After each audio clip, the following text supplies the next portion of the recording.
There is a letter. It was written on the 10th of December, 1513, from a man who had lost everything, his position, his city, his political world, and had been exiled to a small farm in San Casciano, in the hills outside Florence. In the mornings, he walked through the woods reading poetry. In the afternoons, he played cards with the butcher and the wine merchant. But when evening fell, he did something remarkable. He went home, took off his dirty work clothes, dressed himself in what he called royal and courtly garments, and entered, in his words, the ancient courts of ancient men, where he spoke with them, questioned them about the reasons for their actions, and they received him lovingly. The man was Niccolò Machiavelli. He was writing The Prince, and one of the poets he carried with him into those woods, into those imagined courts, was Horace. This is where a video about Horace has to begin. Not in Rome, not in the Augustan court, but in the hands of the people who never stopped reading him. Because the story of Horace is not just the story of a poet who lived from 65 to 8 BC. It is the story of a voice so perfectly calibrated to the anxieties of educated, sensitive, mortal human beings that it has never gone silent. From Machiavelli in his Florentine exile to Goethe at the height of Weimar classicism, from Pierre de Ronsard in Paris to Fray Luis de Leon in a Spanish prison cell, from the Polish aristocrat Jan Kanowski to the Italian satirist Giuseppe Parini. For 20 centuries, whenever a poet of intelligence and feeling wanted a model, they turned to Horace. The question worth asking is, why? What is in those odes, those satires, those epistles that generation after generation could not put down? Let us start with who Horace actually was as a poet. The most precise description, and it has never been improved upon, goes something like this. He was perhaps the greatest among minor poets. Sensitive without sentimentalism, cheerful without excess, witty without descending into mere prose. This is not a backhanded compliment. It is a precise diagnosis. Horace never aimed at the sublime, at least not directly. He never wrote epics. He never claimed the prophetic mantle. What he did instead was something harder and rarer. He perfected the art of the second register, the art of saying serious things with elegant lightness, of touching mortality and then stepping back with a half smile. To speak in the terms of ancient philosophy, he was an eclectic, as Cicero was, as almost all Romans were. Given to the Epicurean enjoyment of life, he was nonetheless capable of stoic attitudes when the moment demanded. And from that ambiguity came something authentic. To understand Horace, you need to understand his moment. He was a poet of the Augustan age, the reign of the Emperor Augustus, when the Roman state was attempting something extraordinary, the artificial manufacture of cultural greatness. The peace that Augustus restored after decades of civil war seemed to make possible a conjunction of political and cultural effort. The state expected its Homers and Pindars. Maecenas, the great patron, extended his protection to the poets, attempting to achieve by deliberate cultivation what the Greeks had possessed by instinct, the unity of material and spiritual reality. The Roman state was in search of a literature equal to its power. What it got from Horace and Virgil was something different and something more honest, because Latin literature, by its very nature, is individualist and elegiac. And two great minor poets had been given the task of producing something greater. The result was what one might call a sublime artifice, classicism. This is the context in which Horace's 4 books of odes must be understood, and they are among the most varied collections of poetry ever produced.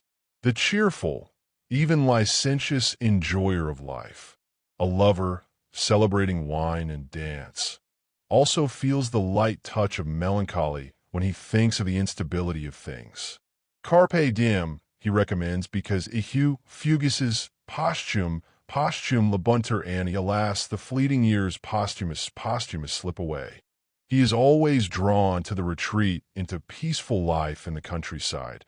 Altera mihi praeter omnes angulus redet, That corner of the earth smiles on me above all others.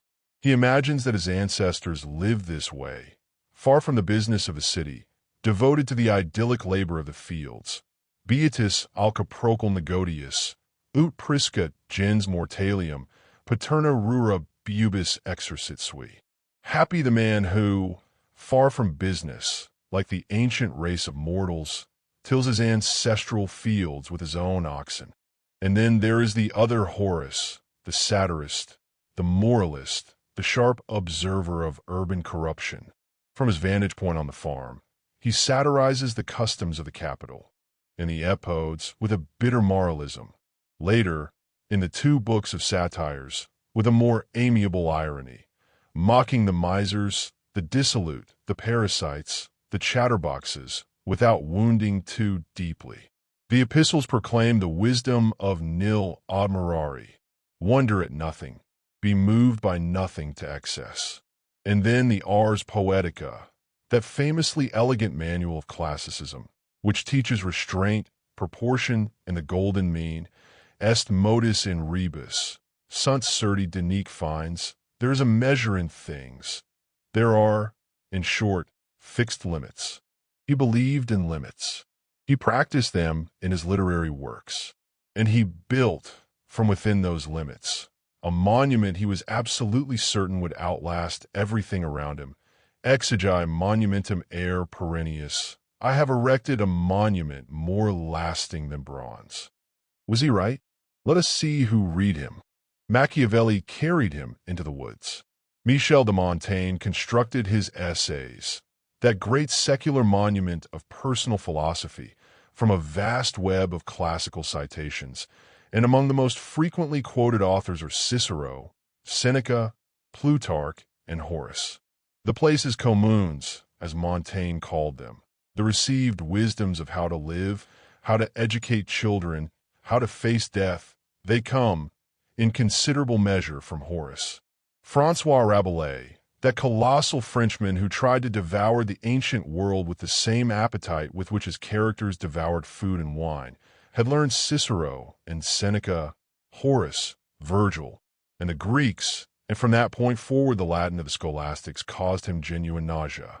In the Spanish tradition, Fray Luis de Leon, one of the most sublime poets of any language, translated 24 Horatian odes, and his own great poem of retirement and spiritual peace, the Ode to the Life Retired, begins directly from the Horatian commonplace of the Beatus Isle, que descansada vida la del que hi el mundano ruido, y sigula escondida senda. And yet what Horace did with elegant irony and patrician detachment, Fray Luis transformed into something burning and personal, the cry of a man who had actually been imprisoned by the Inquisition and knew what it meant to desire freedom. Horace gave him the form. The anguish was entirely his own. The Spanish poets returned to Horace obsessively, each finding something different. The brothers Argensilla, Lupercio, and Bartolome wrote Horatian sonnets, noble commonplaces of classical wisdom, praised by Marcelino Menendez y Pelayo as high points of the Horatian tradition in Spain. The mysterious Francisco de la Torre wrote classicist poetry dense with reminiscences of Horace and Virgil, which Francisco de Quevedo later published as an antidote to the extravagances of gongerism, as if Horace were naturally the corrective to Baroque excess. The satirist Quevedo himself, that stormy figure, was a committed anti-gongerist, and his literary sensibility was formed in part by Horatian models. The moralist Francisco de Sá Miranda in Portugal transformed the Horatian epistle, that verse form of serene wisdom, into a vehicle for grave political admonitions addressed to the king himself. In Poland, the great poet Jan Kochanowski, friend of Ronsard and student of Petrarcha, found in Horace above all the equilibrium of the soul, and from that Horatian equilibrium he built a poetry that transformed foreign influence into deeply personal expression. In France, the line runs from Pierre de Ronsard and Joachim du Bellay through Jean de La Fontaine to Nicolas Boileau and beyond.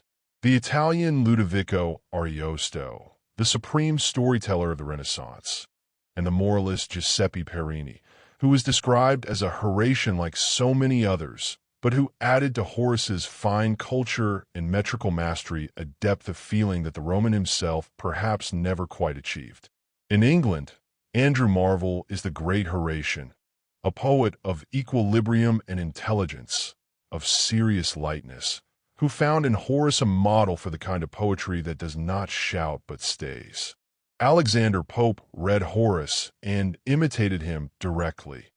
The imitations of Horace of 1733 to 1739 are one of the great acts of creative homage in English literary history.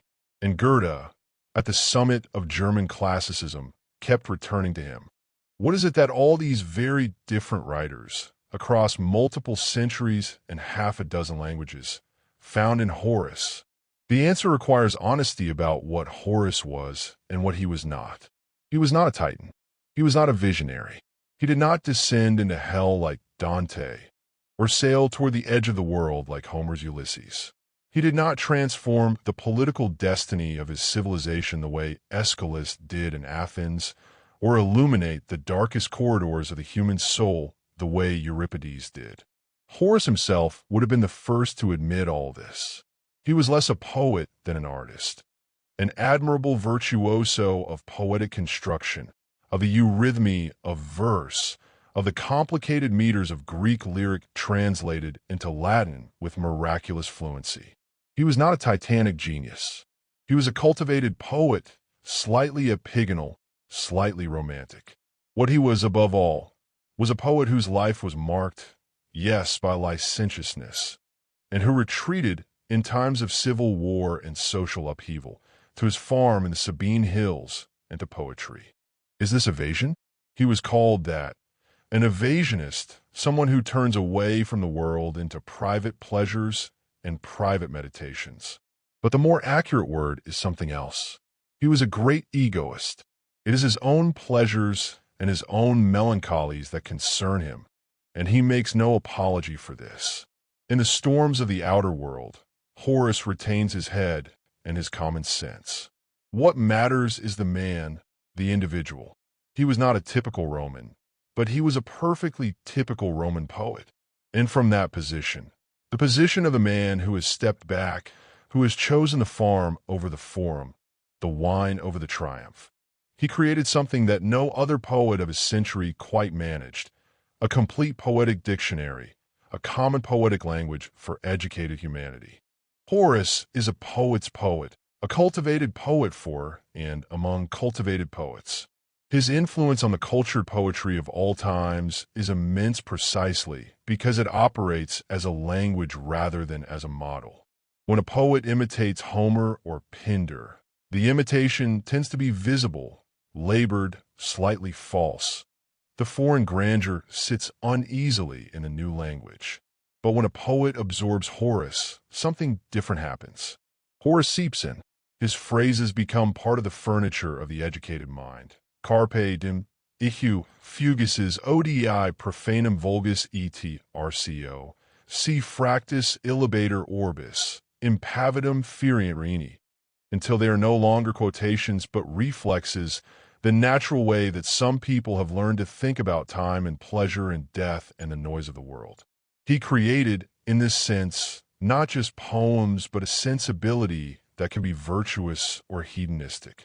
This matters more than it might seem, because the history of Horace's influence is also the history of a remarkable flexibility. Different ages found different Horaces. The Horace of the Renaissance was predominantly the lyric poet, the celebrant of wine and love and the quiet life. The Horace of the Odes, read in an almost anacreontic key, as a cheerful pagan freed from the burdens of Christian seriousness. The Horace of the 17th century, particularly in Spain, where the dominant philosophical tone was Stoic, was a more sober figure. The moralist, the satirist, the man who knew that the world was corrupt and that the wise man preserves his equanimity from behind a certain aristocratic distance. Odi profanum vulgus et RCO, I hate the common crowd and keep them far away. This was the Horace that the cultivated elite of Baroque Europe recognized as their own. The Horace of the 18th century was the poet of proportion and good sense, of est modus in rebus, the elegant classicist whose ars poetica became the basis of French and English neoclassical doctrine. And the romantic Horace, discovered with some surprise, was the man of private feeling, of rural retreat, of the genuine melancholy that hides just beneath the urbanity. What does not change across these different readings is the fundamental Horatian attitude, the conviction that the individual, his pleasures, his melancholies, his measured relationship to the passing of time, matters more than the collective drama going on outside. It is a philosophical position about where meaning actually resides, not in the triumph of the legions, not in the glory of the emperor, not in the great abstractions of history, but in the corner of the earth that smiles on you above all others, in the glass of wine at the right moment, in the poem made with the precision of a cabinet maker and the feeling of a man who has actually looked at mortality and not flinched. And this is where we have to ask the question that Horace himself asked with characteristic directness at the end of the third book of Odes, Exegi monumentum aer perennius. I have erected a monument more lasting than bronze, something that will not crumble even when the storms come, even when the world ends. Was this merely vanity? The boast of a minor poet who knew his own limitations and compensated with rhetoric? Or was it, as the subsequent 20 centuries of reading have tended to suggest, simply accurate? The answer requires one more consideration. The position of Horace and Virgil within Roman literature is different from the position they occupy in universal literature. The countless attempts in all ages and literatures to imitate Horace's solemn ode or Virgil's heroic epic were, for the most part, not successful. The true influence of these poets lies elsewhere, in the elaboration of a finely human and expressive poetic tone, in Horace's satire, in the Virgilian eclogue, a tone that could be absorbed, transformed, and made new. In the literature of the world, Horace and Virgil are the greatest among the minor poets. In Roman literature, they are the last of the truly major ones. With them, the attempts at poetry of collective interest come to an end. From that point forward, almost all of Roman literature is an opposition that expresses the intimate character of a literary tradition in which individualism, intellectualism, and elegiac temperament and stoic resignation seek each other out and finally converge. But, and this is the paradox that makes Horace so durable, his individualism is not isolation. His retreat to the Sabine farm is not a retreat from human contact, but from the specific forms of collective madness that he witnessed in the civil wars, in the corruption of the courts, in the demagogy and brutality of public life. He retreats towards something, toward the honest assessment of what a human life actually contains and what it is worth, toward the precise measurement of pleasure and loss, toward the poem made with enough care to outlast the occasion that prompted it. And that retreat, performed with such unfailing intelligence and such undeniable charm, turned out to be, across 20 centuries and in a dozen languages, not a private act but a public one. The monument more lasting than bronze was not just his own. It became a common property, a shared language, a way of being educated and human and mortal that people reached for whenever their own world grew loud and disordered and dangerous. Machiavelli put on his royal and courtly garments and went to speak with the ancient man in the evening. Among those ancient men was Horace, who had himself put on similar garments, retreating from the dirty work of the day into something cleaner and more lasting. The letter from San Casciano is one of the most famous documents of the Renaissance. But in a sense, it is also a document about Horace, about what it means to keep a poet close when everything else is failing, to carry him into the woods in the morning, to let him speak in the evening, and to find in that quiet conversation across 15 centuries something that the world outside, for all its noise and urgency, could not provide. Exegi monumentum aer perennius. He was right. Thanks for watching. If you enjoyed this video, don't forget to like it and subscribe to the channel. The sources used are in the description. And see you next time with another human story.